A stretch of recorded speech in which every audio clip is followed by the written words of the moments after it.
Bonjour, c'est Fabien. Dans cette vidéo, je partage avec vous comment supprimer des doublons dans Excel. On va partir pour ça d'un tableau dans lequel on va donc avoir des prénoms. Ces prénoms sont liés également à des achats. Est-ce que oui ou non la personne a acheté le produit?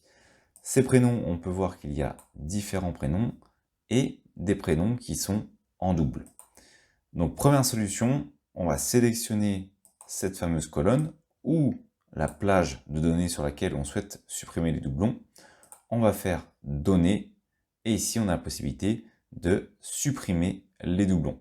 Donc je vais cliquer sur supprimer les doublons. On me propose alors d'étendre la sélection, autrement dit de prendre en considération la deuxième colonne qui est à côté puisque Excel détecte en réalité que ces deux éléments ont l'air liés. Donc ce que je vais faire, c'est que je vais maintenir uniquement la première sélection et je vais donc continuer avec celle qui est uniquement en cours. Je fais supprimer, on voit que j'ai uniquement la colonne prénom qui est sélectionnée et je vais faire OK. On peut voir que j'ai donc 3 valeurs en double trouvées et supprimées et il me reste 9 valeurs uniques. En effet, j'avais auparavant 2 Fabien, 2 Julien et 2 Julie et maintenant j'ai un de chaque. Donc ça, ce sont mes 3 valeurs qui ont été trouvées et supprimées. Maintenant, je reviens en arrière, je remets mon tableau et je vais donc sélectionner, ou plutôt je vais étendre ma sélection. Je vais refaire données, supprimer les doublons et cette fois-ci, je vais sélectionner les doublons en fonction des deux colonnes. Donc, colonne prénom, colonne achat. Je clique sur OK, sauf que ici, j'ai uniquement 2 valeurs en double qui ont été trouvées. Pourtant, j'avais toujours mes 2 Julien, mes 2 Fabien et mes 2 Julie. Alors, qu'est-ce qui s'est passé? Eh bien, c'est simple, c'est qu'il a pris en considération la deuxième colonne. Autrement dit, il fallait que Fabien de la première colonne ait également la valeur oui de la seconde colonne.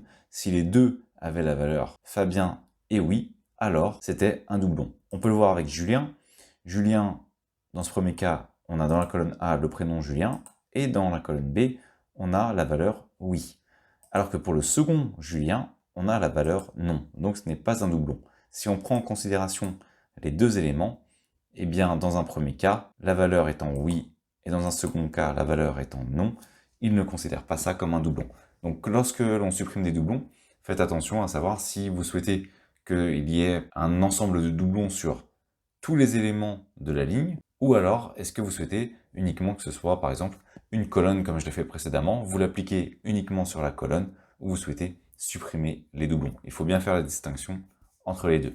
Une autre possibilité également, c'est de conserver son tableau initial et d'extraire les données sans doublons dans une nouvelle feuille ou dans un nouveau tableau. J'avais fait une vidéo sur cette méthode. Si ça vous intéresse, je vous mettrai le lien directement dans la description.